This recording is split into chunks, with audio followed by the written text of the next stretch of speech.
Local, ça se passe sur Cities Radio, la radio des cités, fréquence 99.3 FM et également en live sur Facebook. Vous pouvez nous suivre ou alors demandez à vos proches de le faire en s'abonnant tout simplement sur notre page Facebook. Vous tapez sur l'onglet de recherche Cities Radio et vous vous abonnez à la page et à partir de cet instant, vous êtes informé sur tous les lives que nous faisons dans le cadre de la production de nos émissions. Cet après-midi, nous aurons au menu de notre causerie éducative la coopération décentralisée en exergue du côté de la mairie de Yaoundé. 4e chez le maire Gabriel Bihina Efila, à qui nous disons bonjour au passage. Nous parlerons également de Douala qui a pour projet de se doter des moyens de locomotion plus efficaces adaptés aux exigences du 21e siècle, des bus ultra rapides. Le budget est estimé à 800 milliards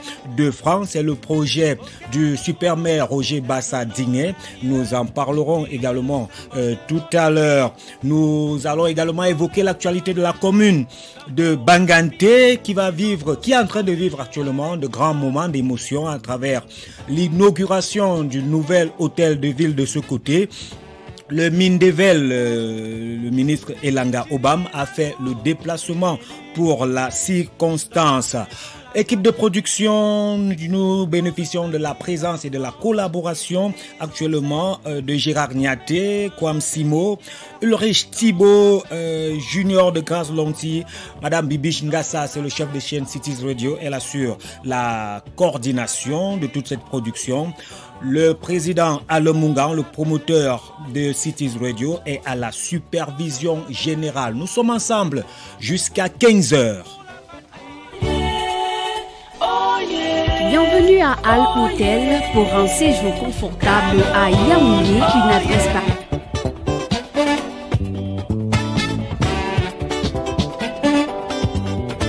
Au Cameroun, berceau de mon enfance, tu es le soleil de ma vie. Je suis fier de toi et tant que je vivrai, je me battrai toujours pour tes couleurs.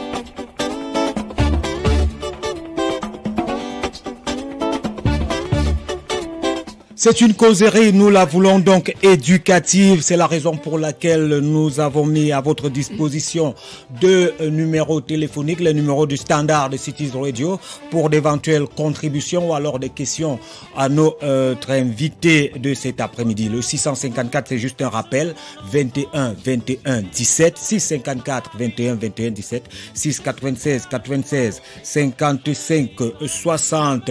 C'est la semaine, la onzaine de la jeunesse au Cameroun. La 56e édition sera célébrée demain vendredi 11 février 2022 sous le thème Jeunesse et participation volontaire aux grands défis du Cameroun. Nous avons pensé, nous également, devoir nous arrimer, nous mettre aux couleurs de cette célébration et porter un intérêt particulier à la jeunesse de notre pays dans le cadre des thématiques développées dans cette émission tout le long de la semaine. C'est la raison pour laquelle ce jour encore, nous allons nous orienter vers les intérêts de la jeunesse par rapport à la décentralisation, mais en portant notre attention sur un secteur particulier, celui de l'immobilier. Donc, jeunesse, immobilier et décentralisation, c'est la thématique cet après-midi. Les questions pour nous de voir les interactions entre ces différentes dénominations et voir comment on peut faire le lien et surtout intéresser la jeunesse camerounaise, non seulement par rapport aux opportunités de la décentralisation, mais surtout leur faire comprendre et attirer leur attention sur la niche d'emploi que peut constituer le secteur de l'immobilier. La plupart du temps, les célébrations liées à la fête de la jeunesse se limitent le plus souvent aux kermesses et aux rencontres de football dans les établissements scolaires. Il est question d'apporter autre chose à la jeunesse pendant cette période. Donc l'invité, vous avez lu déjà les affiches sur les réseaux sociaux que nous avons publiées depuis hier pour annoncer ce grand moment de radio. Nul autre que Monsieur Al Mungang, expert en ingénierie immobilière. Il a plusieurs casquettes, mais c'est celle qu'il a voulu mettre en avant pour notre causerie éducative cet après-midi. Monsieur Al Mungang, bon après-midi et bonne arrivée. Merci, Monsieur Ntep. Merci pour l'invitation. La technique demande de vous rapprocher un peu du micro. Voilà. C'est plus audible maintenant. Merci, j'ai dit tantôt merci pour l'invitation. Oui. C'est toujours avec plaisir que nous venons sur votre plateau partager le peu de connaissances que nous avons pu glaner ici et là pendant le temps de vie que le Seigneur nous accorde. Vous êtes également promoteur de l'IFPI, l'Institut de formation aux professions immobilières. Comment se célèbre la fête de la jeunesse de ce côté? Oui, c'est dans le calme et dans le recueillement. Recueillement parce que nous avons une jeunesse qui a l'impression de se sentir sacrifiée. Mais notre rôle, c'est de leur dire qu'il n'y a pas lieu d'avoir un tel sentiment parce que le meilleur est à venir. Ils ont beaucoup de chance d'ailleurs, je dirais, parce que c'est dans la difficulté que l'on bâtit de grands hommes. Vous ne verrez pas dans un environnement où tout est facile éclore des grandes figures. C'est dans l'environnement pénible, difficile, vraiment hostile même, que l'être humain se détermine, qu'il sort, n'est-ce pas, toute sa hargne-là et dit à la nature, dame nature, je te défie. Parce que Dieu avait dit, dominerai sur toute chose. Donc, les jeunes d'aujourd'hui n'a véritablement pas de raison de s'inquiéter. Au contraire, toutes ces turpitudes, tout ce qui semble mal aller, constitue en réalité des véritables opportunités. Pourtant, le désespoir va grandissant. Il y en a qui préfèrent prendre, même si c'est de façon illicite, le chemin de l'Occident, parce qu'ils se disent ici, les conditions d'épanouissement ne sont plus propices. On peut les comprendre du moment où ils n'ont pas l'information. Mais si on menait de bonnes campagnes d'information sur la vie que mènent les gens en Occident, sur le contexte même occidental, ils n'oseraient même pas penser un seul instant aller de ce côté-là. Vous croyez que les gouvernements occidentaux protègent l'accès à leurs frontières parce que c'est très facile? C'est parce qu'ils ne veulent pas multiplier le problème. Ils ont déjà beaucoup de problèmes, M. Ntep, et des problèmes pour assumer leur responsabilité de leader, de président, de gouvernant, parce que ce n'est pas facile non plus en Europe d'équilibrer, n'est-ce pas, les budgets. Il est peut-être encore plus aisé chez nous de le faire que là-bas. Or, chez nous, tout est en friche. Tous les secteurs sont encore vierges. Il est seulement question que les jeunes soient sensibilisés sur les véritables questions de développement et les opportunités que nous avons au Cameroun. Et nous sommes certains que le Cameroun va en un temps record doubler, sinon tripler, même centripler, n'est-ce pas, son PIB, n'est-ce pas, sa force de production. Question donc de développement, opportunité pour la jeunesse camerounaise. Il en est question dans cette émission. Restez tout simplement avec nous, hein. Restez scotchés, partagez également le direct sur Facebook pour toucher le maximum de personnes. Nous en parlons tout à l'heure. Le temps pour nous, pour les inconditionnels de cette émission, je vais saluer le conseiller Ngoulou, Patrick de la commune de Mengang. Je vais saluer comme ça le patriarche Ndongo du côté de Mbogada, le conseiller Kunguki également à la commune commune de Yaoundé 5e et qui est aussi grand conseiller à la mairie de la ville, fidèles auditeurs de cette émission, Monsieur Mbarga. Vous qui connaissez comment ça se passe, permettez-nous donc simplement de prendre la page des informations sur les communes et villes du Cameroun et puis on revient dans une dizaine de minutes pour cet entretien avec notre invité, Alain Munga. C'est pas encore fini, hein? C'est pas encore fini. On suit d'abord les informations et puis on continue. C'est le temps des informations dans Bonjour Monsieur le maire. Cities Inside, le journal des communes et villes du Cameroun et d'ailleurs.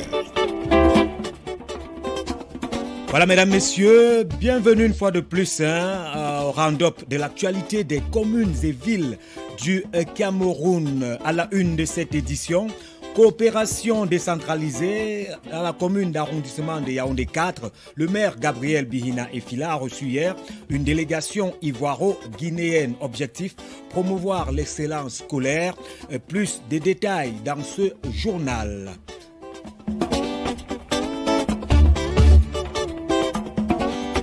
Commune de Banganté chez le maire Eric Emeniat, inauguration ce jour de l'hôtel de ville. Le ministre de la décentralisation et du développement local, Georges Elanga Obam, supervise l'événement. C'est tout pour la une de cette édition. Je suis Eric Tepa, la présentation de Cities Inside. Le développement de toutes ces informations dans un court instant.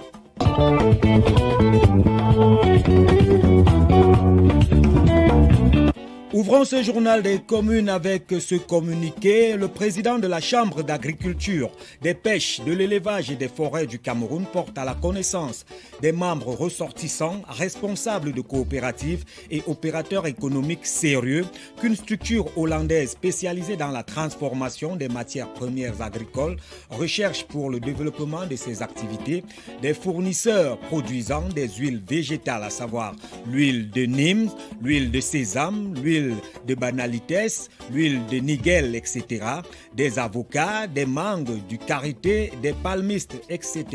À cet effet, il les exhorte à transmettre de toute urgence leurs offres à l'attention de M. Narki Jean Prinsen au téléphone 671 28 63 28. 671 28 63 28, c'est un numéro WhatsApp. Il est en service à la division de l'action consulaire, de la coopération et du partenariat de la Chambre d'agriculture, des pêches et de l'élevage des forêts du Cameroun à toutes fins utiles. Il compte sur une forte mobilisation de tous face à cette importante opportunité d'affaires. Cameroun, oh yeah. À la commune du Mfundi, actuellement, parlons des communes du Mfundi, la coopération décentralisée activée dans la commune d'arrondissement de Yaoundé 4e, c'est chez le maire Gabriel Bihina Efila, qui a reçu hier, 9 février 2022, une forte délégation ivoirienne et guinéenne. 6 personnes au total, conduites par Madame Assa Geneviève, présidente de l'ONG École d'Excellence pour tous, qui a pour principale mission, entre autres, de faire la promotion de l'excellence scolaire, de réhabiliter et construire des écoles. Au terme des échanges qui ont duré 1 heure environ, l'ONG et la mairie de Yaoundé 4 se sont accordés pour un échange d'expériences et un accompagnement avéré dans le domaine éducatif pour que la commune dirigée par Gabriel Bihina Efila continue de rayonner. Satisfaite de cette rencontre, la délégation ivoiro-guinéenne a félicité Yaoundé 4 pour ses atouts qu'on ne trouve nulle part ailleurs. Cameroun, oh yeah. Allons du côté du littoral, à présent à la mairie de la ville de Douala. Selon le super maire de la capitale économique du Cameroun, Roger Mbassa Diné, le projet de bus rapide transit BTR de Douala va enfin démarrer au cours de l'année 2022. Cette assurance tient de ce que, affirme-t-il, la Banque mondiale a confirmé le financement de ce projet. L'annonce du maire de la ville de Douala est d'autant plus plausible qu'en septembre 2021, le ministre du Développement urbain et de l'Habitat, Douala, Célestine Ketcha-Courtes, a rendu public 2 résultats d'appel d'offres relatifs à ce projet qui consiste en la construction d'un réseau de transport urbain de masse adapté à la capitale économique camerounaise. Un projet d'un grand intérêt pour la ville de Douala, dans laquelle le réseau de bus est inefficace et représente moins de 1% des déplacements, ce qui contraint les populations à se rabattre sur les taxis, la marche ou encore les motos-taxis. Le projet BTR, Bus Transit Rapide, est évalué à près de 800 milliards de francs CFA. Cameroun, oh yeah. Parlons de la commune de Banganté à présent. Nous l'avons annoncé en titre. Le maire de la commune de Banganté, Eric Emeniat, a le très grand plaisir d'annoncer aux populations que la cérémonie d'inauguration de l'hôtel de ville de Banganté a lieu actuellement, donc ce jeudi 10 février 2022. La dite cérémonie est personnellement présidé par le ministre de la décentralisation et du développement local en présence de plusieurs hautes personnalités, sachant pouvoir compter sur le dynamisme et l'hospitalité légendaire de tous et chacun. Monsieur le maire invite l'ensemble des populations de la commune de Banganté à se mobiliser massivement pour la réussite de cet événement. Cameroun, oh yeah. Et pour terminer, parlons de la commune de Baham chez le maire Kamdem Dieudonné. L'hôtel de ville a été inauguré de ce côté hier par le ministre de la décentralisation et du développement local, Georges Elanga Obam. Bâti sur une superficie de 4550 mètres carrés, l'immeuble a été construit avec le financement du FECOM à hauteur de 415 millions de francs CFA.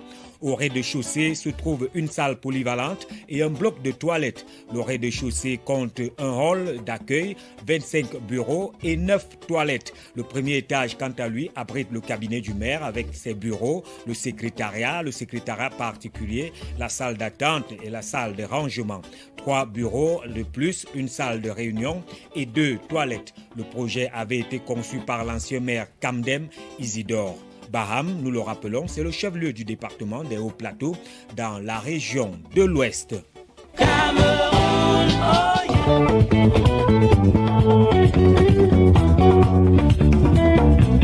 Voilà, c'est tout pour les informations concernant les communes et villes du Cameroun dans cette 4e sortie de la semaine de Bonjour Monsieur le maire.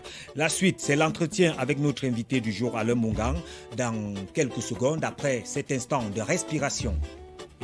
Bon, si je devais dire quelque chose sur la thématique du jour. Bienvenue à Alm Hotel pour un séjour confortable à Yaoundé, une adresse par excellence Alm Hotel. Bénéficiez d'un service restauration raffiné, chambre VIP climatisée, écran plat, câble, Wi-Fi haut débit gratuit, groupe électrogène, parking sécurisé. Alm Hotel, l'espace d'hébergement de standing supérieur. Alm Hotel, l'offre hôtelière de luxe à des prix renversants. Alm Hotel, situé derrière Focou Confort et qui contact 222 30 07 45 652 92 22 22. Alm Hotel, hébergement et restauration.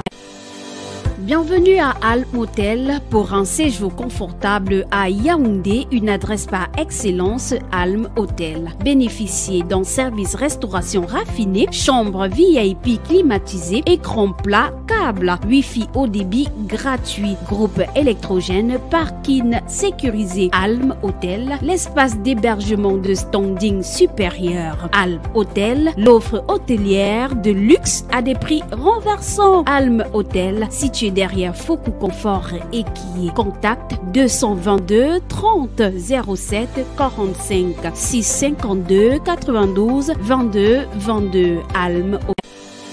Bienvenue à Alm Hotel pour un séjour confortable à Yaoundé, une adresse par excellence Alm Hotel. Bénéficiez d'un service restauration raffiné, chambre VIP climatisée, écran plat, câble, Wi-Fi haut débit gratuit, groupe électrogène, parking sécurisé. Alm Hotel, l'espace d'hébergement de standing supérieur. Alm Hotel, l'offre hôtelière de luxe à des prix renversants. Alm Hotel, situé derrière Focou Confort et qui contacte 222 30 07 45 652 92 22 22. Bienvenue à Alm Hotel pour un séjour confortable à Yaoundé, une adresse par excellence Alm Hotel. Bénéficiez d'un service restauration raffiné, chambre VIP climatisée, écran plat, câble, Wi-Fi haut débit gratuit, groupe électrogène, parking sécurisé. Alm Hotel, l'espace d'hébergement de standing supérieur. Alm Hotel, l'offre hôtelière de luxe à des prix renversants. Alm Hotel, situé derrière Focus Confort et qui est contact 222 30 07 45 652 92.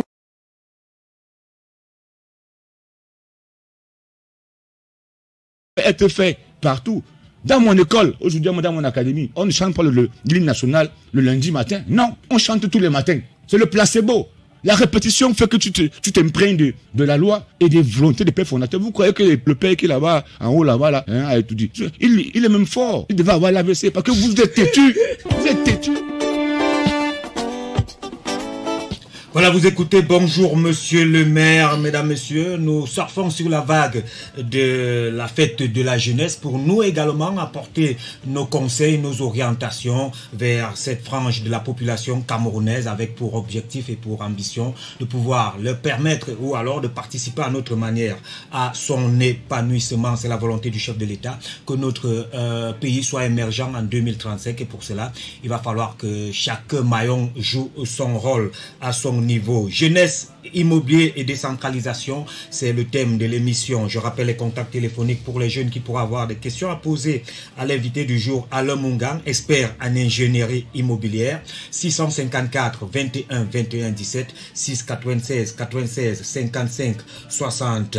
Parlons déjà d'abord de cette actualité qui nous vient du nord Cameroun et du pays voisin, le Tchad, de N'Djamena. Dans un quartier de N'Djamena, des affrontements ont éclaté entre réfugiés camerounais et population locale, faisant de nombreux morts selon le maire de la localité cité par l'agence Anadolu. Les affrontements ont éclaté dans la soirée de mardi et se sont poursuivis mercredi, donc hier, entre les réfugiés camerounais et les habitants du quartier Guilmé dans le premier arrondissement de N'Djamena. À l'en croire, ces affrontements ont fait 16 blessés, dont 5 dans un état grave. Des Camerounais ont été blessés avec des armes blanches. Les affrontements ont eu lieu lorsque les habitants de Guilmé se sont introduits par effraction sur le site qui héberge les réfugiés camerounais. Armés de gourdins, couteaux et autres objets dangereux, les habitants de Guilmé ont attaqué les réfugiés camerounais pour s'emparer de leurs vivres, a expliqué le maire. Une source sécuritaire assure que la police tchadienne est mobilisée depuis pour retrouver les produits volés aux réfugiés camerounais. De nombreux suspects auraient déjà été interpellés. Des milliers de Camerounais, on le rappelle, se sont réfugiés au Tchad voisin suite aux affrontements qui ont éclaté en décembre dernier dans le département du Logone-Charé, extrême nord du Cameroun, entre pêcheurs mousgoum et éleveurs arabes choix.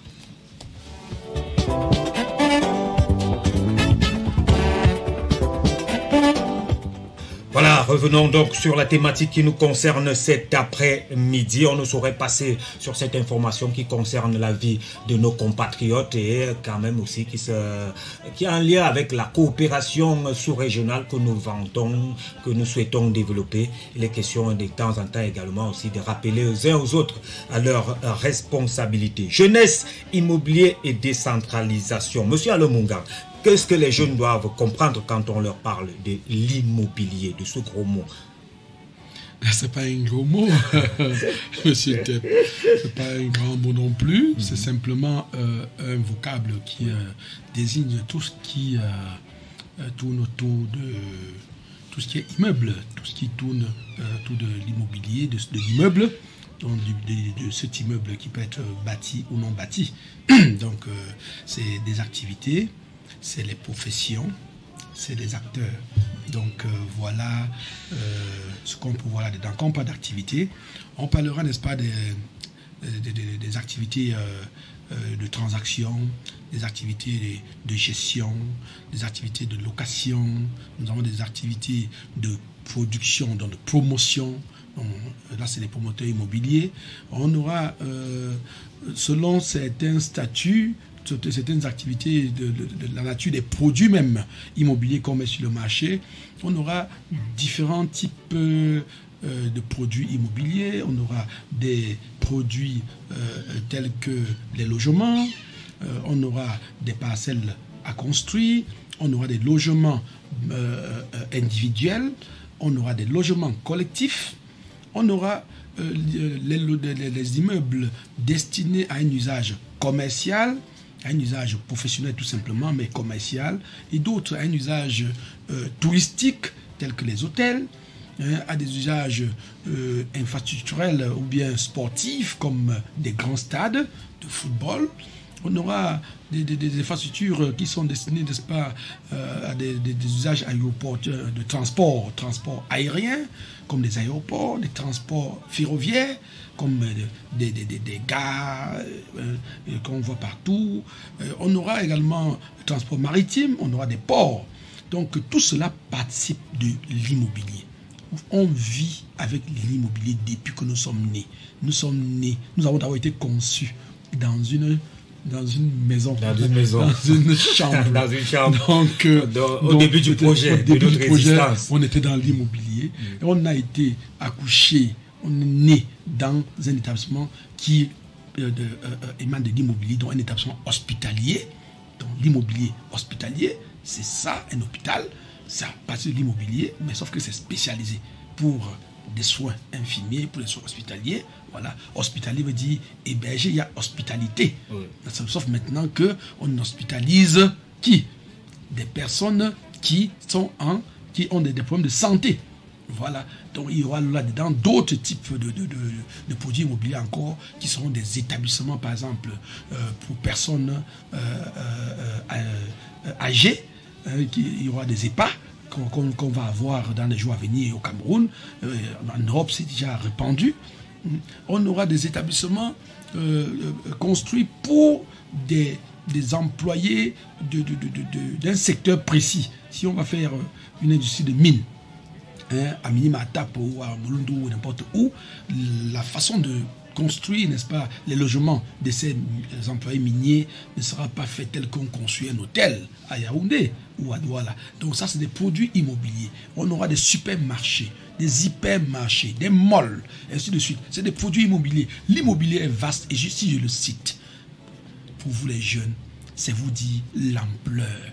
C'est en fait, vous vivez dans l'immobilier chaque jour, mais vous êtes surpris lorsqu'on utilise le vocable immobilier. Ça ne devrait pas vous surprendre. La surprise vient du fait que, Monsieur le Président, on a toujours pensé que le métier qui découle de l'immobilier, c'est agent immobilier. Mais non. C'est quoi un agent immobilier? C'est le tout petit. C'est un des métiers les plus visibles par votre secteur. Il y a des secteurs d'immobilier que vous ne pouvez pas connaître si vous ne les abordez pas. Vous connaissez l'agent immobilier parce que vous avez besoin de lui dans le cadre des transactions, dans la vente et l'achat de vos biens. Vous avez besoin de lui dans le cadre de la mise en location de vos biens, dans la location, et vous avez besoin de lui dans la gestion de vos biens. Vous avez besoin de lui également si vous voulez prendre un actif dans un programme immobilier. Je pense à quoi quand il dit actif. C'est simplement dire que dans voici un studio radio. Oui. Ce studio radio a coûté 100 francs ou bien 10 000 francs et rapporte 100 francs par jour. Si ça a coûté 10 000 francs et ça rapporte 100 francs par jour, ça veut dire que ça rapporte combien? Ça rapporte 1%, je crois. 1% de l'investissement, de ce qu'on a investi. Donc, pour réaliser cette radio, il peut y avoir des gens qui ont pris des actions là-dedans. Ils ont pris des actions, c'est-à-dire que la société qui a construit la radio a dépensé peut-être 100 000 francs et pour lever les 100 000, il a eu besoin de 10 personnes qui ont donné chacun 10 000. Ces personnes ont un actif immobilier dans l'investissement là. C'est-à-dire que si le rendement à la fin donne, si le loyer que va payer la radio pour cet immeuble-là est de 1000 francs, on va partager les 1000 francs après déduction des charges au prorata de l'investissement de chacun. Donc toutes ces personnes qui ont investi 10 000 pour avoir les 100 000 vont se voir retribuer à concurrence de 10%, donc du dixième de 100 francs qui est la recette déduction faite des charges et tout ce qui est les fiscaux, les engagements fiscaux liés à cette activité-là. Donc, quand on a investi dans un bien qui est destiné à être loué ou à être vendu, on a un actif. Et cet actif, on peut l'acquérir en tant que personne physique ou personne morale. Personne physique, ça veut dire quoi? Pour les 10 000 qu'on a eu à investir dans les 100 000 francs, il peut se trouver qu'on n'a même pas les 10 000, mais on se trouve dans une famille à mettre les 10 000 ensemble à 20 personnes. Et dans ce cas, qu'est-ce qu'on fait? On va donc créer une société d'investissement qui peut être une société civile immobilière qui va donc porter les 10 000 et va investir dans le projet. Et à la fin, on va donner le bénéfice qui va sortir, qui va en sortir à la SCI. Et à la SCI, vous allez diviser entre les 20 personnes qui avaient investi à l'intérieur. Ça devient donc un actif. Vous êtes des actionnaires, mais vous ne participez pas à la gestion parce que les professionnels gèrent et vous retribuent au prorata de ce que vous avez investi. Mais l'avantage d'un actif immobilier, c'est que ça prend de la valeur chaque jour. Donc, vous pouvez avoir investi 10 000 francs au début du projet. Mais dès que le projet est terminé, quelqu'un vient vous dire, je vous paye votre actif là à 20 000 francs. Et il vous donne 20 000, vous avez gagné 10 000 francs en peut-être 6 mois ou en un an. C'est ça aussi l'immobilier. Et lui, il a tendance de gagner sur les loyers. Pendant qu'il gagne sur les loyers, il peut avoir une difficulté qui l'amène à revendre aussi également son actif. Ou bien il peut avoir un problème qui l'amène à aller hypothéquer son actif pour un problème de 5 000 francs. Il dit, ok, je vous mets en gage mon actif qui vaut 20 000 francs dans tel investissement, et dès que vous les rembourse, vous me les retournez. Ça, voilà comment les actifs commencent à passer de main en main. Et ça aide l'économie, c'est ça, les activités immobilières, entre autres. Donc, l'immobilier, c'est ça. On va en parler aujourd'hui, autant que le temps nous permettra. Mais les jeunes, je vous assure, c'est un secteur, que vous le voulez ou non, vous y êtes. Vous n'êtes pas acteur professionnel, d'accord? Vous n'êtes pas promoteur, je suis d'accord, mais vous allez forcément être utilisateur. Utilisateur signifie que soit vous êtes locataire, soit vous êtes propriétaire. Et même d'autres métiers sont dans l'immobilier encore. Un avocat va croire qu'il n'est pas dans l'immobilier. C'est un acteur accompagnant dans le secteur immobilier. Parce que quand on passe aux conventions dans l'immobilier, des conventions sérieuses, par exemple dans les ventes en état futur d'achèvement, ou des conventions plus complexes sur des montages à réaliser pour obtenir les financements ou pour réaliser des ouvrages dont on confie l'expertise à des gens précis, alors on a recours à des contrats. Et ces contrats sont parfois complexes, qu'on fait appel à plusieurs experts juridiques qui interviennent dans le secteur immobilier en ce moment-là. Ils sont appelés les acteurs accompagnants. Ils sont nombreux. On en a au moins 20 ou 25 acteurs accompagnants qui interviennent dans l'immobilier. Alors, Président, vous êtes expert en ingénierie immobilière. Alors, simplement, dans le souci de donner des orientations à la jeunesse qui en a souvent parfois besoin, est-ce que vous pouvez un peu nous parler de votre parcours? Vous avez fait comment pour en arriver là? Quels étaient les obstacles? Quelles sont les écoles de formation? Quelles sont les étapes? À la base, quels sont les diplômes que vous avez obtenus pour qu'aujourd'hui, vous soyez à ce niveau? Oh, M. Ntep, je ne savais pas qu'on allait aborder un tel sujet aujourd'hui. Bon, ben, si ça peut motiver les jeunes, si ça peut les inspirer, c'est tant mieux. Mon parcours est vraiment atypique. Si vous vous rendez compte que l'école de l'immobilier au Cameroun a été créée en 2012, il a commencé à former des gens en 2015. Moi, j'étais là avant ces années-là. Donc, je faisais l'immobilier. Comment je suis arrivé dans l'immobilier? Je vais être bref. C'est un concours de circonstances. Moi, mes études d'abord ont été des études scientifiques. Moi, j'ai fait j'ai obtenu un baccalauréat D. Bac D. Un baccalauréat D, voilà. Et ensuite, j'ai fait la science naturelle à l'université de Yaoundé. C'était l'université de Yaoundé, il n'y avait pas un, il n'y avait pas deux. Voilà, dans les années 90. Si vous voulez mon matricule, vous pouvez aller le vérifier. Vous le répétez encore. Oui, je crois. C'était le 90 582 Q. Oui. Voilà, c'était ça. 90 582 Q. C'était ça mon matricule. Oui. Donc c'est à l'université Yaoundé, j'ai fait sciences naturelles, SN. Oui. SN2, ben, j'ai pas terminé avec la troisième année, j'ai pas fait la licence parce que j'ai arrêté en troisième année. Les affaires m'appelaient parce qu'en faisant en allant à l'université, je faisais déjà, j'ai créé mon premier journal en 1992. 92, j'étais directeur de publication d'un journal et qui a publié Equinox Magazine pendant 4 ans. C'est en 2016 que j'ai mis la clé sur l'opération pour passer à d'autres fonctions dans d'autres entreprises, de commercial, vendeur. J'ai vendu à Lico comme représentant. Donc, je suis passé par ce parcours-là. Ben, je suis arrivé dans l'immobilier après le courrier express. GMS, où j'ai travaillé comme porteur du projet et puis directeur du réseau à la fin, avant de partir de là. Et quand je pars de là, c'est un concours de circonstances qui m'amène dans l'immobilier parce que en 99, je devais acheter mon terrain avec mes économies. Lorsque je viens de donner la deuxième partie, je me rends compte que je suis victime d'une arnaque. Mais sorti de là, j'en parle à quelqu'un qui m'amène vers une autre personne qui me propose un autre terrain et je lui donne le solde de mon argent. Malheureusement également avec celui-là, la maïtu était déjà sur le coup, décide de prendre tout ou de ne rien prendre. Donc il n'avait pas d'autre choix que de me dire d'attendre. À me rembourser après que la maïtu est payée. Mais fort heureusement, il avait un autre terrain à côté qui n'était pas immatriculé, ou alors disons plutôt que la procédure d'immatriculation n'était pas arrivée à son terme parce qu'il l'avait suspendu pour des raisons personnelles. Et c'est ainsi qu'il m'a proposé de prendre sur cette parcelle-là ce qui convenait d'être mon terrain aujourd'hui. J'ai accepté et par la suite, il m'a demandé de suivre le dossier pour lui parce qu'il comptait aboutir au titre foncier. Je l'ai fait de façon bénévole. Et je ne savais pas que je me préparais ainsi à un nouveau métier. Donc, c'est ainsi que lorsque je pars de GMS, où je travaillais, je décide de faire dans l'immobilier et de bien le faire. J'ingurgite tous les textes de loi. Je vous dis ici quand même que je rends hommage à mon frère, que je remercie. Il est aujourd'hui notaire à Yaoundé. C'est lui qui, à l'époque, m'encourage à lire. Il me produit tous les textes de loi, évidemment, sur le secteur immobilier que je lis. Et c'est ainsi que je découvre qu'il faut un agrément pour être agent immobilier ou promoteur immobilier. Et j'ai saisi le ministère de la ville de l'époque pour solliciter un agrément. Donc, c'est sur ces faits que je suis appelé au ministère de l'Habitat et on m'interroge sur ce que je veux, je m'exprime et comme ce n'était pas encore organisé, on avait les lois mais on n'avait pas le décret d'application. C'est ainsi que je rentre dans une commission mise en place par le ministère de l'Habitat pour travailler sur les textes et devant régir le secteur de l'urbanisme et de l'habitat.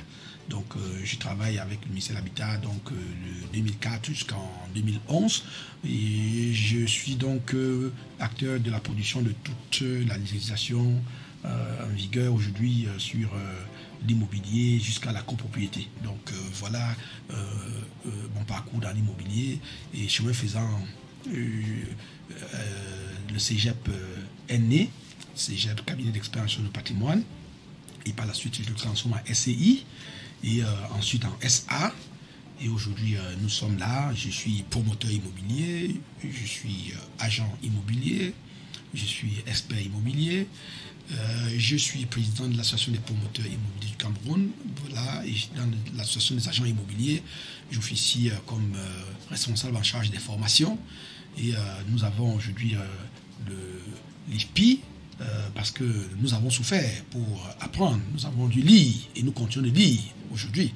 Mais nous pensons que comme nous avons eu des partenaires un peu partout en France et aux États-Unis, qu'on pouvait mettre le programme au Cameroun au profit des Camerounais pour éviter qu'ils ne souffrent, que leur apprentissage ne prenne autant de temps que le nôtre a nécessité. Donc l'IFPI est né et nous pensons que nous travaillons véritablement à structurer le secteur immobilier et c'est cela qui est notre leitmotiv. Et nous pensons que nous avons en face un pouvoir public, des pouvoirs publics qui sont compréhensifs, qui sont ouverts. Et le Cameroun va devoir connaître dans les jours à venir beaucoup de changements dans le secteur de l'immobilier. Je peux le dire parce que de ma posture de partenaire fiscal intégré aujourd'hui pour le secteur immobilier, parce que c'est la nouvelle casquette que j'ai. Donc j'accompagnerai, n'est-ce pas, l'administration fiscale pour l'aider à élargir l'assiette au niveau du secteur de l'immobilier et surtout apporter à leur niveau les difficultés du secteur de l'immobilier pour que les acteurs du secteur puissent s'approprier véritablement leur mission afin qu'ils puissent payer des impôts sur une activité qu'ils réalisent véritablement. Et je crois que c'est un enjeu, c'est un challenge que nous allons tous gagner. Si cela suffit comme élément de mon parcours, je crois que j'ai... Vous avez, c'est un parcours qui peut inspirer et qui surtout renvoie un message de beaucoup de courage et surtout beaucoup de patience également à travers tout ce que vous avez dû vivre comme expérience et comme difficulté. Justement, je voudrais qu'on revienne, on profite de votre présence pour éclairer un peu les auditeurs, surtout la frange des jeunes, sur deux activités qu'on mène au quotidien dans notre entourage. On a souvent des jeunes qui se lancent dans cette affaire, soit par oisiveté, ils se disent agents immobiliers, ils mettent des plaques, des ardoises un peu partout, et parfois ça se passe mal, parfois il y a des plaintes, il y a des escroqueries. Pourtant, au départ, il n'y a pas souvent cette volonté de mal faire. Comment se passe ce secteur, comment on peut l'encadrer à l'attention des jeunes, si vous pouvez avoir un élément de réponse. Il y a aussi certains qui se font appeler démarcheurs, qui se mettent entre les possesseurs, les gens qui ont des lots et ceux qui veulent en acheter. On voit souvent beaucoup de jeunes aussi parce que on se dit c'est une filière, c'est un secteur où il y a beaucoup d'argent, donc on peut facilement gagner sa vie. Et là-bas aussi, il y a souvent beaucoup de désagréments. Voilà, ces deux aspects de la vie professionnelle des jeunes, si vous pouvez nous apporter quelques éclairages. Voilà, je dirais déjà que on tire le chapeau à tous ces jeunes qui ne veulent pas rester dans l'oisivité et qui veulent faire quelque chose de leur vie. C'est déjà bien. Ils vont se découvrir, oui, ils se découvrent les vocations d'intermédiaires dans le secteur immobilier, c'est bien. Mais ce qu'il faut leur dire, c'est qu'il faut qu'ils pensent à se mettre en règle. Justement. Je dirais à nos jeunes, ne prenez pas l'habitude d'exercer une activité sans vous assurer de ce que la législation en vigueur prévoit comme conditionnalité pour l'exercer. On ne se lève pas un matin, on prend le volant de la voiture et on conduit. Donc, il faut aller à l'auto-école, il faut passer un concours d'auto-école et il faut avoir un permis de conduire.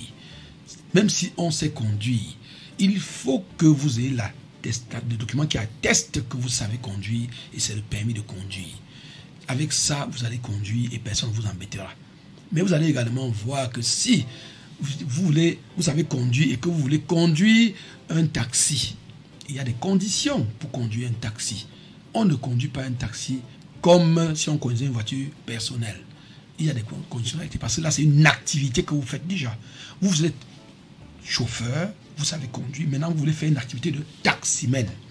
Donc, vous êtes allé à l'école, vous savez lire, vous savez écrire, vous savez poser des questions à gauche, renseigner à droite. C'est pas parce que monsieur X vous dit je vends mon terrain ou ma maison ou je loue ma maison et que vous avez eu l'information, que vous avez le droit ou vous êtes compétent pour aller dire à Z à droite que voilà, on loue cette maison-là et je peux vous la proposer, payez-moi les frais d'ouverture de dossier comme vous faites habituellement et je vais vous la présenter.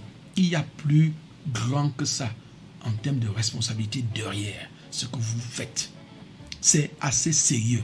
Le législateur camerounais n'a pas encadré la profession au hasard. Pour exercer l'activité d'agent immobilier, il faut déposer une garantie financière de 15 millions. 15 millions de francs CFA et justifier de la détention d'une carte professionnelle d'agent immobilier. À côté des 15 millions, on exige encore une assurance civile professionnelle qui va couvrir les risques professionnels. Parce que le fait que vous ayez les 15 millions ne vous dédouane pas du risque. Parce que même si vous êtes formé, vous avez la compétence, il peut encore avoir des choses qui vous échappent. C'est pourquoi l'assurance est encore exigée aussi. Je vais aussi vous dire la complexité de ce que vous prenez pour un jeu ou un champ où on va se balader parce qu'on n'a que quoi faire. Non, je prendrai un petit exemple. Un seul. Vous mettez dans une transaction avec quelqu'un. Cette personne achète un bien, disons, à 20 millions. Le bien consiste en une maison bâtie. Alors, il a acheté sa maison bâtie. C'est monsieur Jean-Pierre qui lui a vendu parce qu'on a vu dans le titre foncier que le nom qui était là-dessus, c'était Jean-Pierre. Lui, il est le propriétaire, il a vendu. Vous, ça ne vous pose aucun problème. Alors, la vente a lieu, vous partez, vous couchez chez vous. Sauf que le monsieur, il rentre dans la maison, pendant qu'il vit, il reçoit une sommation de Madame Jean-Pierre, qui n'est plus en bon terme avec son mari et estime que dans cette vente-là, de cette parcelle, de ce bien qui a été acheté pendant la communauté, elle devait signer, elle devait donner son accord. Or, elle ne l'a pas fait. Son avis n'a pas été demandé, elle n'a pas insisté, mais elle était en bon terme avec son mari. Mais dès qu'elle n'est plus avec son mari, elle commence à contester cette vente-là. Vous allez dire, ce n'est pas votre problème, mais c'est votre problème. Parce que la loi dit que l'agent immobilier doit supplier par son expertise au manque d'informations de son client. Donc, si vous étiez formé, si vous étiez compétent, vous deviez supplier par vos conseils au manquement de votre client, et vous aurez demandé que l'épouse soit présente parce que vous serez allé plus loin dans la découverte du bien et des conditions de vendabilité. Vous aurez demandé, est-ce que le monsieur est marié? Est-ce que le bien a été acquis pendant la période la période de mariage? Et vous aurez demandé son épouse. Pour cela, ça c'est un petit exemple que je vous donne, et votre responsabilité est tout de suite engagée, parce qu'on va vous dire, vous êtes escroc, vous avez fait l'escroquerie foncière ensemble avec le vendeur. Rien ne vous dédonnera. Il faut être compétent pour exercer une activité. Il faut, au plus de la compétence, réunir les conditions requises par la loi pour exercer. Vous n'êtes pas obligé d'être agent immobilier directement, donc avoir une carte professionnelle. Vous pouvez, avec votre capital que vous avez, le meilleur que vous avez, votre temps et votre compétence, aller vers un agent immobilier agréé et demander à travailler avec lui. Vous êtes apporteur d'affaires chez lui. Vous êtes commercial chez lui. Vous êtes chasseur de biens chez lui. Il vous délivrera une carte, une carte professionnelle, ou une carte professionnelle qui vous permettra de travailler sous son couvert. Et vous êtes ainsi, vous allez gagner des commissions, vous allez travailler étant protégé. Et petit à petit, vous allez vous faire votre capital. Et un jour, si vous le désirez, vous allez aussi demander l'agrément pour être agent à votre tour. Ou alors, n'est-ce pas, créer une agence de son entreprise dans une autre ville, suivant un mandat que vous allez gérer avec lui. Et ainsi développer votre entreprise sans avoir besoin forcément d'en créer une. Ça, c'est des possibilités qui sont offertes aux jeunes. Pensez à cela. Pensez à vous approcher des aînés, des professionnels du secteur que vous ambitionnez d'entrer. Demandez-leur comment faire pour y accéder. Et c'est même la meilleure façon de commencer une activité. Commencez par le bas et montez progressivement. Il n'y a pas meilleure formation que celle-là. Et c'est ce que moi, j'ai fait. C'est de mon exemple que je vous parle. Et si je suis là où je suis, certes, je ne suis pas arrivé. Je continue de chercher. Je continue d'apprendre. Je continue de me remettre en question. Et c'est ça aussi qui va être l'attitude qu'on va vous recommander demain. Une fois dans une activité, remettez-vous en question régulièrement. Faites des formations continues. Lisez abondamment. Arrêtez de passer le temps sur le smartphone. Certes, c'est une bonne bibliothèque ouverte sur le monde, mais la lecture est très intéressante. Là-dedans, vous avez beaucoup de livres.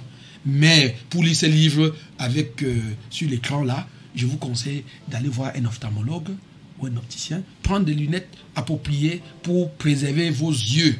Parce que c'est un moyen, certes, de se cultiver, mais la petitesse, que soit même l'ordinateur, c'est tout petit, c'est un écran et ça a des effets sur notre santé.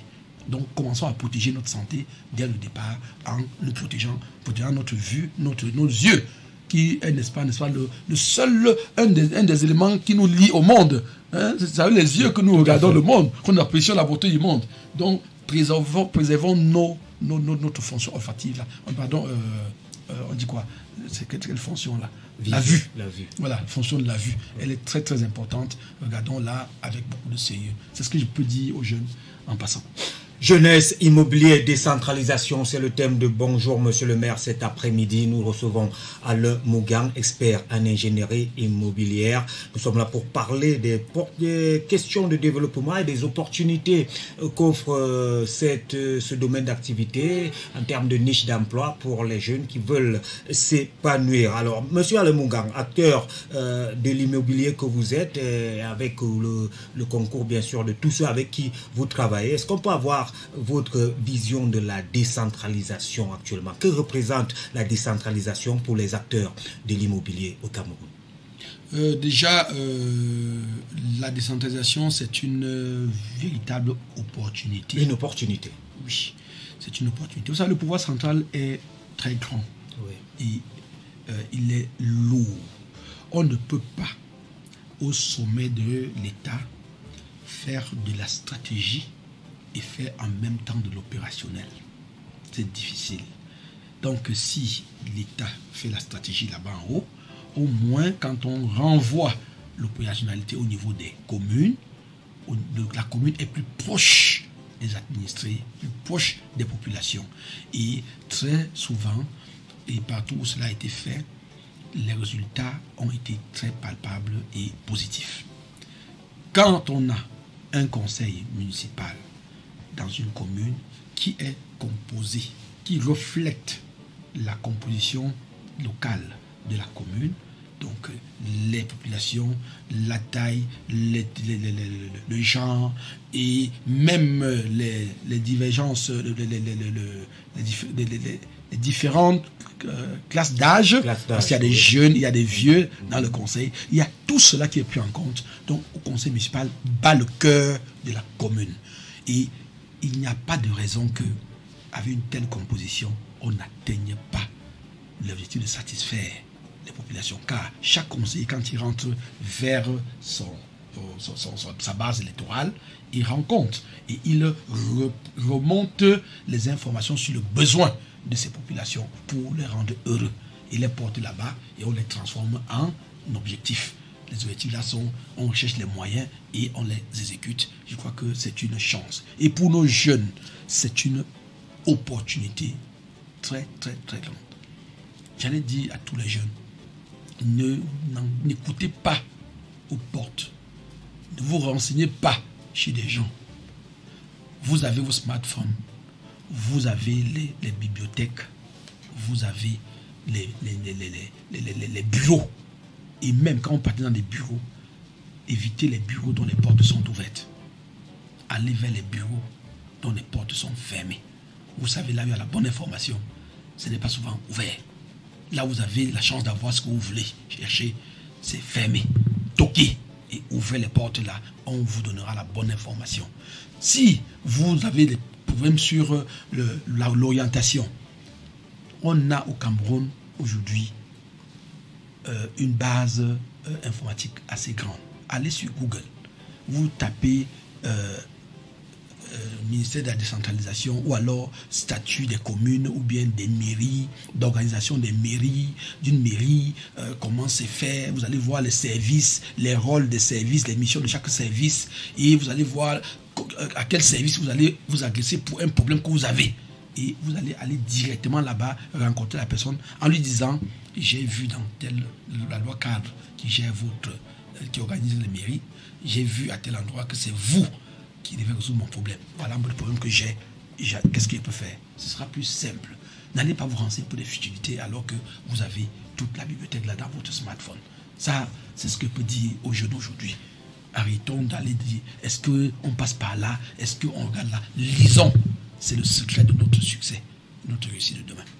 Et comment est-ce que les agents immobiliers actuellement, donc dans ce contexte qui est favorable, se déploient, collaborent avec les collectivités territoriales décentralisées? Est-ce qu'il y a des exemples comme ça? On se plaint, nous qui observons, et beaucoup d'autres personnes, de la mauvaise conception, de la mauvaise planification de nos villes. Parfois on se demande, est-ce qu'il n'y a pas des responsables qui peuvent aider les responsables? Est-ce qu'il n'y a pas des techniciens, est-ce qu'il n'y a pas des spécialistes? Est-ce qu'on ne fait pas appel à eux quand on voit les images des autres villes dans notre pays, bien tracées, bien, tout est harmonisé? Sur nous, parfois, c'est après quand les gens se sont installés dans une localité qu'on vient après chercher à avoir des servitudes, avoir des routes. Comment est-ce que vous collaborez avec ces entités-là? Est-ce que vous leur proposez des services? Est-ce que vous attendez qu'ils viennent vers vous? Comment ça se passe? Oui, merci M. Nter pour cette question. Je ne dirais pas l'agent immobilier, mais le promoteur immobilier. Parce que le promoteur immobilier, n'est-ce pas, c'est celui-là qui est reconnu par le législateur camerounais pour aménager, pour produire des espaces bâtis ou à bâtir. Donc, ces espaces-là, dans le cadre de leur production, obéissent, n'est-ce pas, à des critères précis qui sont également encadrés par les lois et règlements, et notamment les règles d'urbanisme. Donc le promoteur immobilier, dans le cadre de ses activités, lotissement ou construction, fait appel à des experts que sont les urbanistes, les architectes et autres. Et parlant donc de l'aménagement urbain, c'est les urbanistes qui sont les collaborateurs les plus proches, les experts que le promoteur immobilier sollicite le plus dans ses opérations d'aménagement.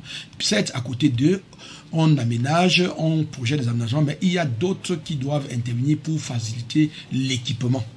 J'entends par là d'autres ingénieurs de toutes catégories confondues, les géotechniciens qui vont analyser le sol, les électriciens qui vont permettre de desservir, n'est-ce pas, les lots créés en réseau d'électricité, réseau d'eau, ainsi de suite, et l'assainissement. Voilà, donc cette opération est connue au plus basique comme étant le plus basique des opérations d'aménagement, c'est le lotissement. Et le lotissement, c'est l'activité du promoteur immobilier. Cela lui est reconnu par la loi. Mais maintenant, est-ce que le promoteur immobilier est dans son droit? Est-ce que les gens qui font le lotissement sont des promoteurs immobiliers? Est-ce que ceux des promoteurs immobiliers qui veulent travailler dans le respect du cadre réglementaire sont compétitifs par leur fait ou ils sont devenus des gens qui sont même poursuivis par leur mandant, peut-être parce que les mairies ne comprennent pas. Je veux dire, pour répondre à votre question, qu'il y a beaucoup d'efforts à faire. Nous sommes dans une démarche de nous faire comprendre par les communes. Aucune commune n'a véritablement mis en place la commission de permis de lotir, qui est le début de l'activité du promoteur et qui est le début de l'organisation du territoire au niveau local. Si on n'a pas prévu des routes dans un lotissement, si ce lotissement n'a pas été approuvé par monsieur le maire, alors il n'est pas un lotissement, parce que monsieur le maire ne connaît pas les routes, les lignes de route qui est créée.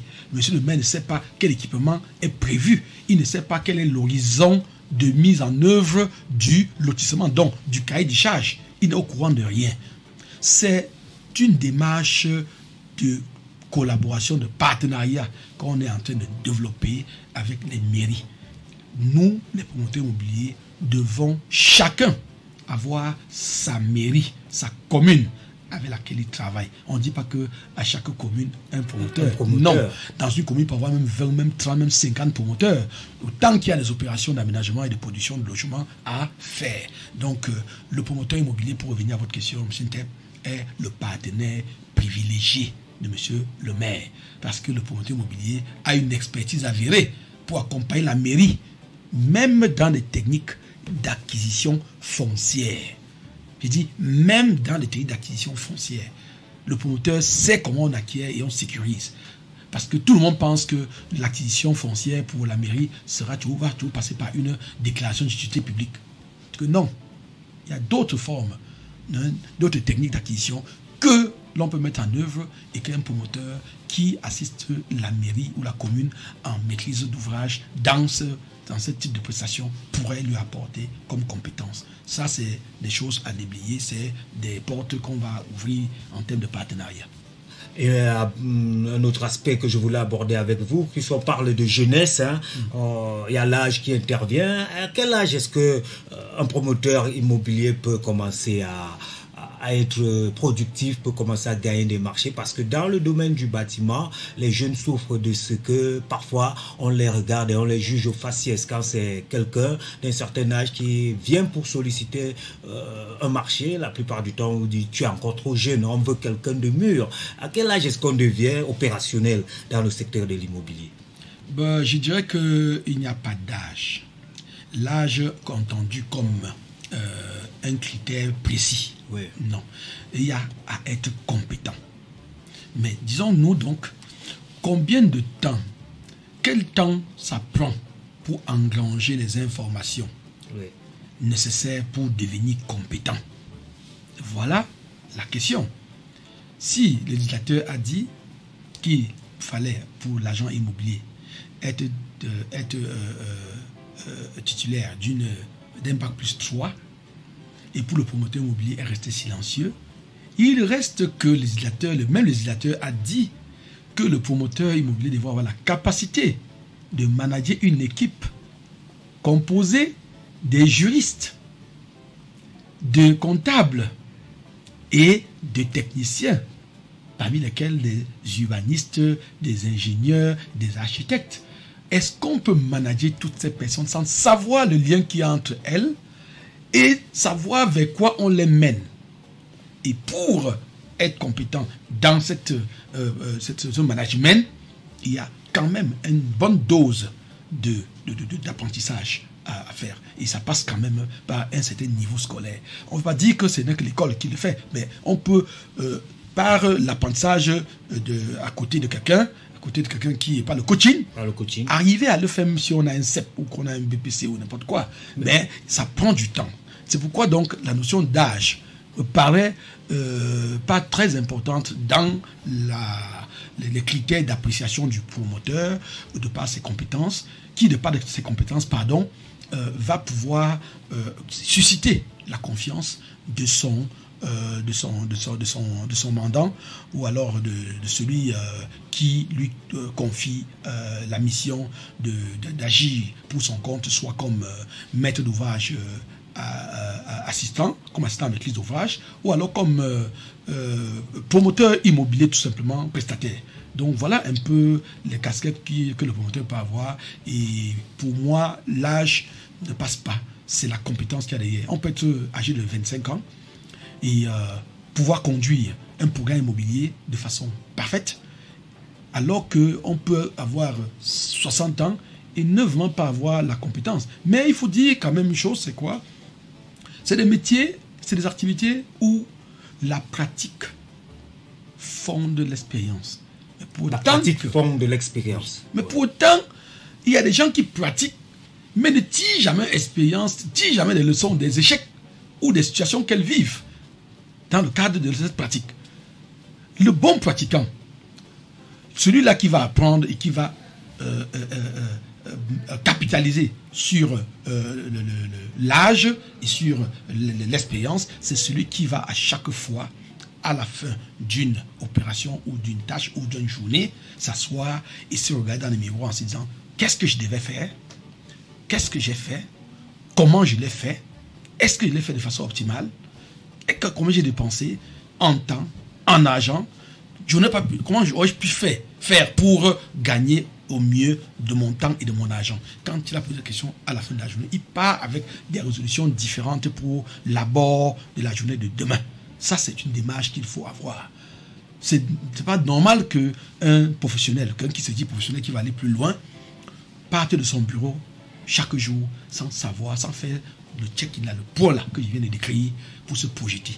Alors cette projection doit déjà commencer depuis le départ avec un plan, un business model, un business plan, et décliner en des plans contingents qui vont permettre, n'est-ce pas, d'apprécier avec des tableaux de bord, n'est-ce pas, ce que l'on a fait, le parcours qu'on a effectué et les résultats qu'on a atteints. Et surtout, faire le ratio avec les moyens qu'on a mis pour ça, qu'on a investi ou qu'on a mis là-dedans, pour savoir si on réussit, ou si on échoue. C'est important de se questionner. Oui. Il y a également la fête du 8 mars qui est déjà d'actualité. Le pain est dehors. Ça vous dit quelque chose, le 8 mars? C'est la détente, en fait. La détente. Si ça peut permettre aux dames de se détendre, c'est bien. On pouvait dire que c'était un pantalon par ici qu'on allait acheter pour se détendre. Mais comme le 8, on a choisi le pain pour ce jour-là, j'ai dit c'est une journée en fait de réflexion, une journée où les femmes devaient pouvoir voir leur contribution, s'asseoir pour réfléchir sur ce qu'elles apportent aux côtés de l'homme qui est à leur côté, l'homme qu'ils côtoient tous les jours, l'homme qui est leur voisin. Donc c'est quelque chose, c'est une journée, à mon avis, qu'on peut capitaliser, même nous aussi les hommes, parce que quand elles s'interrogent, elles vont nous interpeller. Et dans cette interpellation, le temps d'une journée, que l'on se regarde et que l'on réponde à quelques préoccupations, je pense que c'est bien. Et comme très souvent, quand on fait un arrêt, ça suppose qu'au moment du redémarrage, hein, que l'on partage quelque chose. Je vais leur souhaiter simplement un bon appétit le moment venu, qu'elle prépare bien ça et que nous puissions être tous contents. En fait, c'était une virgule pour qu'on parle de la place de la femme dans le secteur immobilier. Est-ce qu'il y a une approche genre? Est-ce qu'il y a des femmes qui s'épanouissent? Est-ce qu'il y a des experts en ingénierie immobilière au Cameroun, des sexes féminins, pour les jeunes auditrices qui nous écoutent, pour les parents qui pourraient également orienter leurs enfants dans ces études? Oui, ça, M. Ntep, vous me faites regarder un élément de statistique qui m'échappe souvent. Je n'ai pas regardé ça. Je prendrai seulement les chiffres au niveau des apprenants de l'école de l'IFPI. La dernière promotion qui est en train de sortir, je crois qu'il y a plus de femmes que d'hommes. Plus de femmes que d'hommes. Plus de femmes que d'hommes. C'est bon à savoir. Oui, plus de femmes que d'hommes. Et même dans les filières BTS, professions immobilières qui sont en cours là, les élèves de première année qui sont en ce moment en formation, il y a plus de femmes encore que d'hommes. Je crois qu'il y a 3 hommes et pratiquement 6 femmes. Oui, 6 jeunes filles. Qu'est-ce qui peut expliquer cela? Parce qu'on sait que les métiers liés à la construction, c'est souvent des métiers où on donne des ordres, il faut avoir de la personnalité, c'est le commandement, il faut être capable de ramener quelqu'un à l'ordre s'il a mal exécuté un travail. Donc à un certain moment, il faut avoir de l'énergie. Et on imagine toujours que ce sont les hommes qui sont devant ou qui doivent être devant. Les femmes, désormais aussi? Oui, contrairement à ce qu'on pense, les métiers de l'immobilier sont des métiers qui sont généralement à 60% juridiques. 60% juridique. Oui, c'est du droit. Oui. Oui, c'est le droit de ceci, le droit de cela, comment faire ça, pourquoi ne pas faire ça, quand faire ça, et ainsi de suite, c'est le droit. Mais maintenant, le côté pratique va encore émaner du droit. Pourquoi? Parce que, prenez le cas d'une construction. Bon, si je veux prendre quelque chose de simple que nous avons l'habitude de côtoyer, une opération de mise en location. Voilà. Quelqu'un vous contacte, il faut mettre en location son bien. Ça suppose que l'on doit d'abord découvrir son bien, le décrire, ensuite signer un contrat, définir les conditions, les modalités de gestion du mandat. Il paiera combien, vous avez quel délai, la durée du mandat, et comment cela va s'achever. Le bien est destiné à quel type de personnes, et ainsi de suite. Vous signez le mandat avec les modalités de paiement. C'est le droit.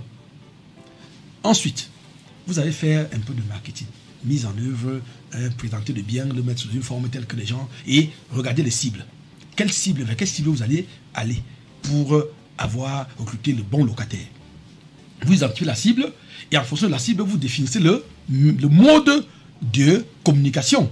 Si la cible est une cible qui est casanière et qui ne peut être atteinte que via les réseaux sociaux, vous les catégorisez et puis vous définissez un plan de communication. Vous boostez votre annonce sur Facebook et tout le reste. Vous êtes sûr que ça va l'atteindre. Vous avez choisi le canal. Est-ce que cette opération-là a un problème de sexe, un problème de genre? Non. Mais maintenant, quand vous allez revoir, je décris les actions que nous menons dans une telle opération. Maintenant, quand vous allez recruter, vous avez un candidat qui se pointe et qui veut visiter le bien à louer ou à vendre. Vous l'amenez, vous convenez avec lui des modalités de visite du bien et vous l'amenez sur le terrain. Est-ce qu'on a besoin d'être un homme ou une femme pour mieux le faire? Faire une visite d'un bien? Non, parce qu'il faut argumenter sur la capacité du bien, sur le confort que le bien offre par rapport aux besoins du candidat, du candidat à la location ou à l'achat. Quand on a réglé ces questions et qu'on lui a démontré à ce candidat que le bien correspond à son besoin, on passe au compromis. Le compromis, c'est encore juridique, c'est un contrat. Et jusqu'à ce qu'on arrive au paiement et à l'occupation avec les états des lieux d'entrée, de sortie, et ainsi de suite. Vous avez vu là-dedans quelque chose qui ressemble à une femme, ouais, non? Je crois que non. Ce sont pas des prestations qui relèvent des compétences et d'une façon de faire. Donc, qui peut être bel et bien conduit par une femme ou par un homme. Donc, en matière immobilière, il n'y a pas de problème de genre. Ce que les hommes font, les femmes le font. Et d'ailleurs, les femmes le font même parfois mieux que les hommes. Quand je prends un métier comme celui de syndic de copropriété, ça sied davantage mieux aux femmes qu'aux hommes. Les femmes savent organiser, elles ont l'habitude d'organiser le foyer, la maison. Combien de fois sans formation. Elles nous gèrent nos maisons parfaitement avec les budgets et tout. Quand on vient à leur dire maintenant vous allez gérer les espaces communs, les parties communes d'une copropriété, hein, pour le compte des copropriétaires, c'est la chose la plus évidente pour une femme. On vient dans ce moment lui rappeler les notions qu'il faut pour ça, parce qu'elle le fait généralement dans une maison. Elle gère des parties communes de plusieurs personnes. Hein, le salon, les couloirs, les toilettes dans une maison. Mais elle sait le gérer. Elle sait gérer le budget, n'est-ce pas, d'entretien. Elle sait projeter. Hein, pour dire il faut le savon il faut tel nombre de morceaux de savon pour le mois, parce qu'on utilise souvent ceci, tel a des habits plus que l'autre, on a tel volume d'assiettes, on a tel volume mais la femme sait le faire. Donc en réalité c'est des métiers qui sied plus aux femmes qu'aux hommes. On dira que l'agent immobilier aller prospecter, chasser les biens dehors, c'est difficile de marcher, mais non, mettez-vous en marché avec une femme, mettez-lui les tennis, vous allez voir comment elle marche. Elle va marcher doucement, mais elle va aller loin. Pendant que vous allez vous embrouiller, on courir, et vous n'allez pas atteindre l'objectif. Donc franchement, pour revenir à votre question, M. Ntep, les métiers d'immobilier sont ouverts aux femmes. C'est plus même des femmes que des hommes.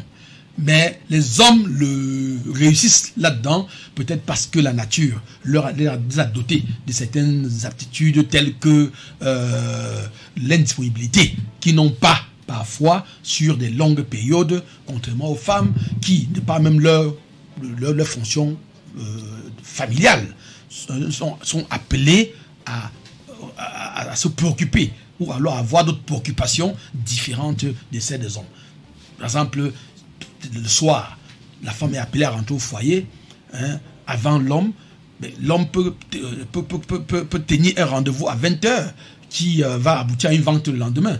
Peut-être la femme, pour le faire, elle aura besoin de beaucoup d'autres gymnastiques, hein, que l'on ne pourra pas. Mais une femme bien organisée saura bel et bien ramener ces rendez-vous-là à des heures convenables, ou alors même les faire à 16h si c'est la seule possibilité.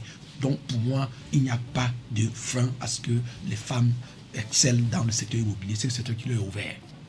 Voilà, merci à Le Mungan pour toutes ces explications. Le temps qui nous est imparti tire bientôt à sa fin. On va se prendre la page météo et ensuite on va revenir pour votre dernière prise de parole avant de nous séparer. Une prise de parole en termes de conseils, en termes d'éléments à retenir pour votre présence, votre passage dans cette émission cet après-midi. On va y aller hein, sans l'indicatif habituel du côté de la technique. On va laisser l'indicatif pour gagner quelques secondes. Directement, on part au niveau des prévisions de cet après-midi. La plupart du pays sera sous un ciel majoritairement ensoleillé, associé à de la bruine sèche, tandis que la poussière en suspension est attendue dans l'extrême nord et le nord. Les températures maximales franchiront les 35 degrés Celsius à Manfé. Parlons des prévisions météorologiques pour cette nuit de jeudi. La nuit sera calme, associée à la brume sèche qui régnera sur l'étendue du territoire national. Par ailleurs, la brume sèche régnera également dans le Grand Nord. Toutefois, dans l'extrême nord et le nord, l'air sera sec et chargé de légères particules de poussière. Une sensation de fraîcheur est attendue sur la quasi-totalité du pays et plus accentuée dans les hautes terres de l'Ouest et la majeure partie du septentrion. Pour demain matin, vendredi 11 février, jour de la célébration et de la commémoration de la journée, la fête nationale de la jeunesse. Au cours des premières heures, la fraîcheur s'étendra sur une grande partie du pays avec la brume particulièrement dans la plupart des localités du Grand Sud. Cependant, les pluies fines, et oui, pourront intéresser certaines parties de la côte. De plus, dans le septentrion, la matinée sera fraîche et progressivement ensoleillée avec un temps brumeux accompagné de légères quantités de poussière. Les températures minimales franchiront 14 degrés Celsius à Kumbo, c'est dans la région du nord-ouest.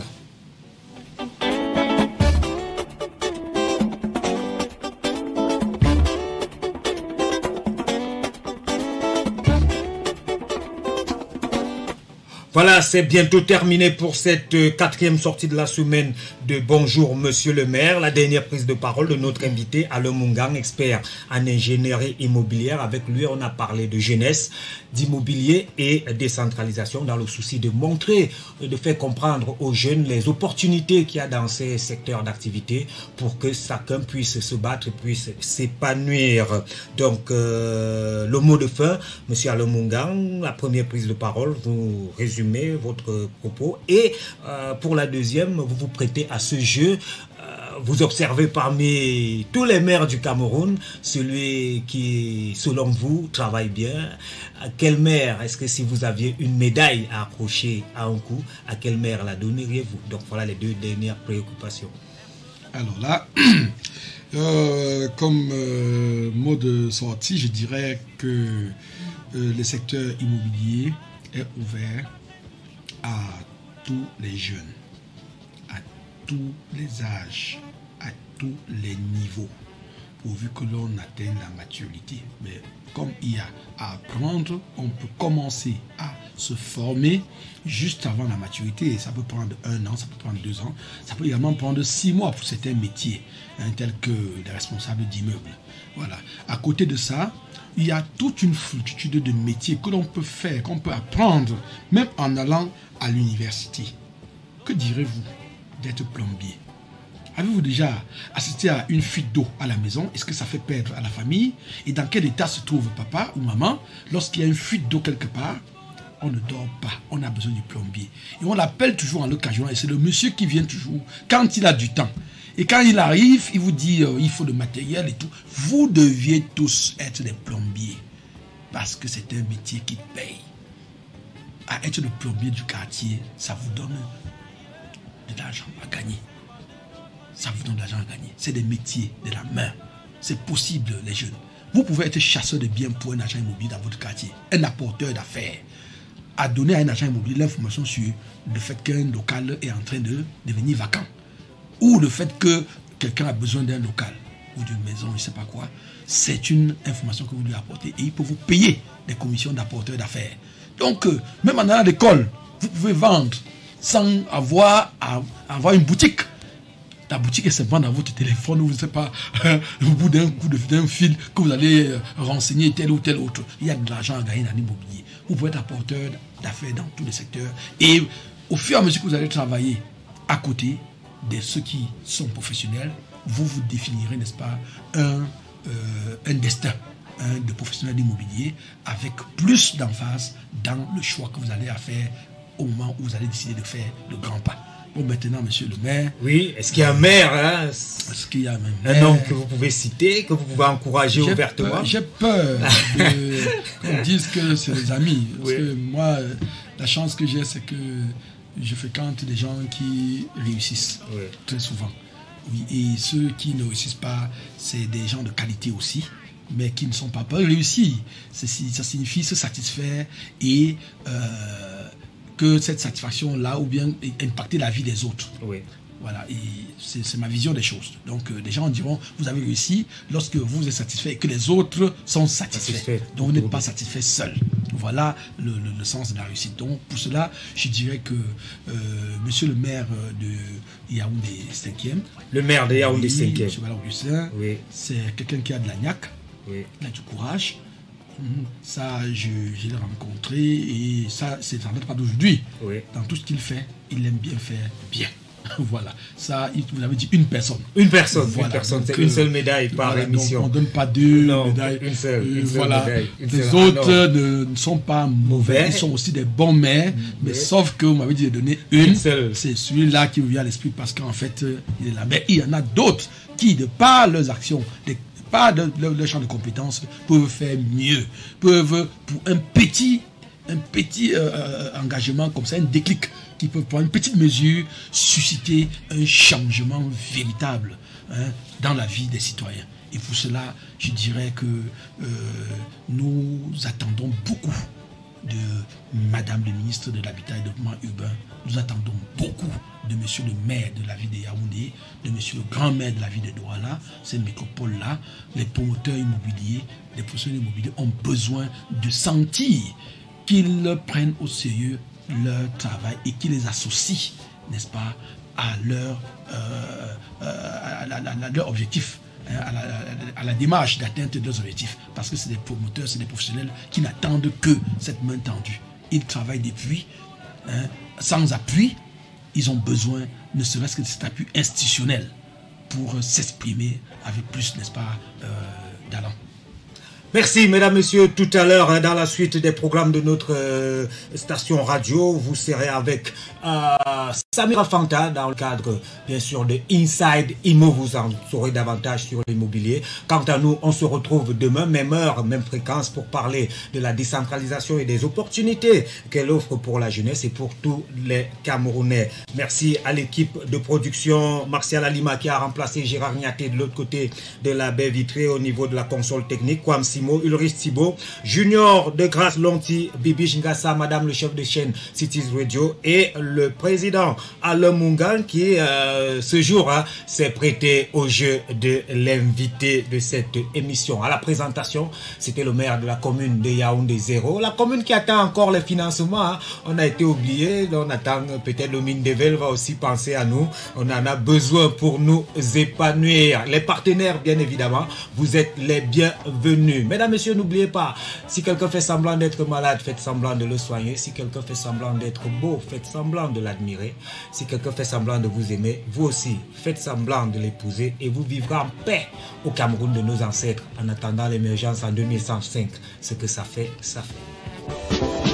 Bienvenue à Alm Hotel pour un séjour confortable à Yaoundé, une adresse par excellence Alm Hotel. Bénéficiez d'un service restauration raffiné, chambre VIP climatisée, écran plat, câble, Wi-Fi haut débit gratuit, groupe électrogène, parking sécurisé. Alm Hotel, l'espace d'hébergement de standing supérieur. Alm Hotel, l'offre hôtelière de luxe à des prix renversants. Alm Hotel, situé derrière Foucault Confort et qui est contact 222 30 07 45 652 92 22